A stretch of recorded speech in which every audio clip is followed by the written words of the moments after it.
کچھ بھی ہو سکتا ہے آج کل کے حالات میں، مگر وہ جو پنجابی میں کہتے ہیں نا ہونو عدالتیں نہیں رہی ہیں اب تو بہت سے ججز جو ہیں میرے خیال میں ان کو چھٹیاں یاد آ گئی ہیں، تو وہ کچھ چھٹیوں پر بھی چلے گئے ہیں، وہ فوجی عدالتوں کا معاملہ بھی اب وہ غیر معینہ مدت کے لیے ملتوی ہو گیا، تو میرے خیال میں عمران خان صاحب کو اب کل اچھے بچے کی طرح ٹرائل کورٹ میں پیش ہو جانا چاہیے، اور یہ چھوٹے چھوٹے تکنیکی اعتراضات اٹھانے کی بجائے خود کو یہ ثابت کریں کہ وہ ان اعتراضات کو وہ نہیں اٹھا رہے تھے بلکہ ان کے وکیل یہ اٹھا رہے تھے، اور وہ اوپن ہے ہر سوال کے لیے، اور وہ اپنے آپ کو پیش کریں۔ 342 کا انہوں نے بیان دیا ہے، مگر کیا وجہ ہے کہ عمران خان جیسا اتنا بڑا لیڈر جو وہ اپنے آپ کو کہتے ہیں وہ حلفیہ بیان دینے سے انکاری ہے؟ ان سے پوچھا گیا کہ کیا آپ 342 کا حلف پہ بیان دیں گے؟ 342 کا سب سیکشن 2 کا حلف پہ جو بیان دیتا ہے وہ ملزم کی چوائس ہوتی ہے، لیکن انہوں نے انکار کر دیا، انہوں نے کہا میں حلف پہ کوئی بیان نہیں دوں گا۔ یہ تو سیشن کورٹ سے ہائی کورٹ آتے ہیں، ہائی کورٹ سے بھاگتے بھاگتے سپریم کورٹ آتے ہیں، اور پچھلی 40 تقریباً سماعتیں ہو چکی ہیں، 4 یا 5 دفعہ عمران خان پیش ہوئے ہیں، اور جو جج ہیں وہ سر پیٹ کے رہ گئے کہ بھئی پیش ہو جاؤ، آ جاؤ، پیش نہیں ہوتے، آتے نہیں ہیں، پھر کہتے ہیں وہ ہمارے غیر حاضری میں دلائل سن لیے گئے۔ اور مجھے یقین ہے کہ اب شعیب شاہین صاحب یا جو پی ٹی آئی کے وکلا ہیں وہ اسلام آباد ہائی کورٹ کے اس آرڈر کو بھی اب سپریم کورٹ میں چیلنج کریں گے، لیکن پتہ نہیں جب تک کریں گے اس وقت تک جج ہمایوں دلاور جو ہے وہ اپنا فیصلہ بھی دے دیں، اور ظاہری بات ہے کسی نہ تو سپریم کورٹ نے جج ہمایوں دلاور کو روکا ہے فیصلہ دینے سے، نہ ہائی کورٹ نے روکا ہے، سپریم کورٹ نے صرف اس قانون کا اعادہ کیا تھا جو انہوں نے اپنے آرڈر میں آج ریپروڈیوس کیا تھا، اور کل یا پرسوں جو ہی پی ٹی آئی کے دلائل ختم ہوتے ہیں تو جج ہمایوں دلاور جو ہے توشہ خانہ کیس کا فائنل ججمنٹ اناؤنس بھی کریں گے اور سنا بھی سکیں گے۔ اب کوئی قانونی بات نہیں ہے، کیونکہ اگر وہ حلف پہ بیان دیتے تو پھر ان پہ جرح بھی ہوتی، اور جب جرح ہوتی تو پھر عمران خان جیسے بڑے لیڈر کا بت بھی جو ہے نا وہ ساری دنیا کے سامنے ٹوٹ جاتا۔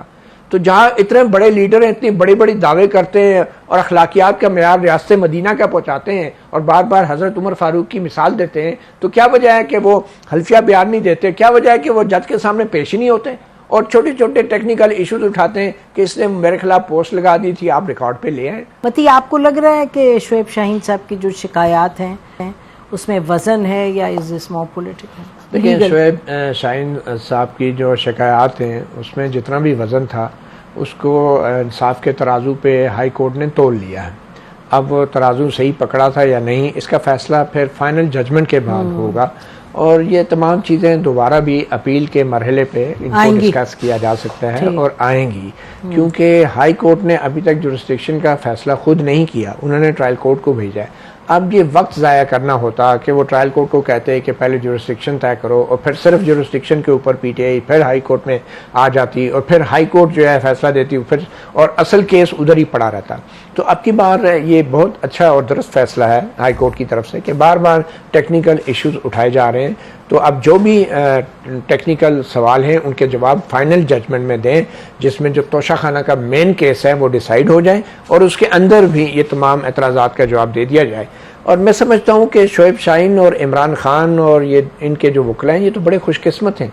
کہ ان کو لوئسٹ ٹرائل کورٹ سے انصاف ان کو مل رہا ہے، ایک کیس ان کے خلاف چل رہا ہے، کیونکہ یہاں پہ تو ہم نے دیکھا ہے نواز شریف کو ہائیسٹ سپریم کورٹ کے اوپر سو موٹو لے کے فیصلے ہوئے، اور وہاں پہ اس طرح کے جورسڈکشن اور ٹیکنیکل اور بائنس اور ان چیزوں کے اوپر ان کے پاس اوپر کوئی فورم ہی نہیں تھا جہاں پہ وہ اپیل کرتے۔ یہ تو سیشن کورٹ سے ہائی کورٹ آتے ہیں، ہائی کورٹ سے بھاگتے بھاگتے سپریم کورٹ آتے ہیں، اور پچھلی 40 تقریباً سماعتیں ہو چکی ہیں، 4 یا 5 دفعہ عمران خان پیش ہوئے ہیں، اور جو جج ہیں وہ سر پیٹ کے رہ گئے کہ بھئی پیش ہو جاؤ، آ جاؤ، پیش نہیں ہوتے، آتے نہیں ہیں، پھر کہتے ہیں وہ ہمارے غیر حاضری میں دلائل سن لیے گئے۔ تو میرے خیال میں یہ تمام تکنیکی ایشو ہیں جن کو بعد میں اپیل کے سٹیج پہ جو ہے وہ کیا جا سکتا ہے۔ جہاں تک ٹرانسفر کا تعلق ہے، وہ سیم جج ریمانڈ کا تعلق ہے، اس کی بھی ریزننگ دے دی ہے، اور مجھے یقین ہے کہ اب شعیب شاہین صاحب یا جو پی ٹی آئی کے وکلا ہیں وہ اسلام آباد ہائی کورٹ کے اس آرڈر کو بھی اب سپریم کورٹ میں چیلنج کریں گے، لیکن پتہ نہیں جب تک کریں گے اس وقت تک جج ہمایوں دلاور جو ہے وہ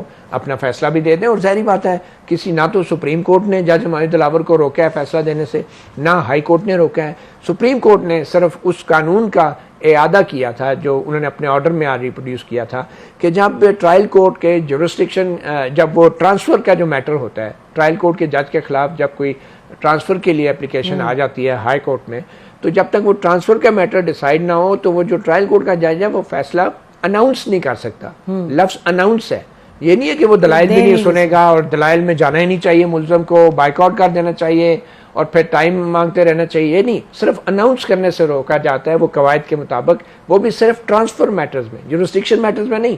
تو وہ ہائی کورٹ نے آج جو فیصلہ دیے ہیں اس کے بعد وہ بار بھی اٹھ گیا ہے, اور آج جج ہمایوں دلاور جو ہے فائنل ججمنٹ دیں گے فائنل آرگومنٹ سننے کے بعد. اور کل یا پرسوں جو ہی پی ٹی آئی کے دلائل ختم ہوتے ہیں تو جج ہمایوں دلاور جو ہے توشہ خانہ کیس کا فائنل ججمنٹ اناؤنس بھی کریں گے اور سنا بھی سکیں گے. اب کوئی قانونی بات نہیں ہے. ہاں اب دیکھیں شعیب شاہین صاحب کل ہی سپریم کورٹ پہنچ کے کوئی ہفتے کے روز بینچ بنوا لیتے ہیں یا اتوار کے روز اگر بینچ بنوا لیں, اور اس میں کوئی بعید بھی نہیں ہے, کچھ بھی ہو سکتا ہے آج کل کے حالات میں. مگر وہ جو پنجابی میں کہتے ہیں نا, ہونو عدالتیں نہیں رہی ہیں. اب تو بہت سے ججز جو ہیں میرے خیال میں ان کو چھٹیاں یاد آ گئی ہیں, تو وہ کچھ چھٹیوں پہ بھی چلے گئے ہیں. وہ فوجی عدالتوں کا معاملہ بھی اب وہ غیر معینہ مدت کے لیے ملتوی ہو گیا. تو میرے خیال میں عمران خان صاحب کو اب کل اچھے بچے کی طرح ٹرائل کورٹ میں پیش ہو جانا چاہیے, اور یہ چھوٹے چھوٹے تکنیکی اعتراضات اٹھانے کی بجائے خود کو یہ ثابت کریں کہ وہ ان اعتراضات کو وہ نہیں اٹھا رہے تھے بلکہ ان کے وکیل یہ اٹھا رہے تھے, اور وہ اوپن ہے ہر سوال کے لیے, اور وہ اپنے آپ کو پیش کریں. 342 کا انہوں نے بیان دیا ہے, مگر کیا وجہ ہے کہ عمران خان جیسا اتنا بڑا لیڈر جو وہ اپنے آپ کو کہتے ہیں وہ حلفیہ بیان دینے سے انکاری ہے؟ ان سے پوچھا گیا کہ کیا آپ 342 کا حلف پہ بیان دیں گے, 342 کا سب سیکشن 2 کا حلف پہ جو بیان دیتا ہے وہ ملزم کی چوائس ہوتی ہے, لیکن انہوں نے انکار کر دیا. انہوں نے کہا میں حلف پہ کوئی بیان نہیں دوں گا, کیونکہ اگر وہ حلف پہ بیان دیتے تو پھر ان پہ جرح بھی ہوتی, اور جب جرح ہوتی تو پھر عمران خان جیسے بڑے لیڈر کا بت بھی جو ہے نا وہ ساری دنیا کے سامنے ٹوٹ جاتا. تو جہاں اتنے بڑے لیڈر ہیں, اتنی بڑی بڑی دعوے کرتے ہیں اور اخلاقیات کا معیار ریاست مدینہ کا پہنچاتے ہیں اور بار بار حضرت عمر فاروق کی مثال دیتے ہیں, تو کیا وجہ ہے کہ وہ حلفیہ بیان نہیں دیتے؟ کیا وجہ ہے کہ وہ جج کے سامنے پیش ہی نہیں ہوتے اور چھوٹے چھوٹے ٹیکنیکل ایشوز اٹھاتے ہیں کہ اس نے میرے خلاف پوسٹ لگا دی تھی, آپ ریکارڈ پہ لے آئیں, ٹھیک ہے, ایف آئی اے نے رپورٹ دے دی ہے, اس میں کیا یہ ثابت نہیں ہوتا؟ بعد میں جب تفصیلی رپورٹ آئے گی آپ اپیل کے سٹیج پہ جو ہے اس باعث کو سامنے لا سکتے ہیں. جیسے آپ کو یاد ہوگا بینظیر بھٹو اور آصف زرداری کا SCS کو ٹیکنا کیس میں ایک آڈیو ٹیپ سامنے آئی تھی, شہباز شریف ملک قیوم کو ہدایات دے رہے تھے, سپریم کورٹ کے سامنے جب وہ چیز آئی تو سپریم کورٹ نے وہ فیصلہ اڑا کے رکھ دیا. تو خان صاحب کو کیا پرابلم ہے؟ وہ یہ کیوں چاہتے ہیں کہ فائنل ججمنٹ ہی نہ آئے جب تک جج ہمایوں دلاور کی پوسٹیں اگر ان کی ہیں ان کا فیصلہ نہ آئے؟ تو میرے خیال میں تھوڑا سا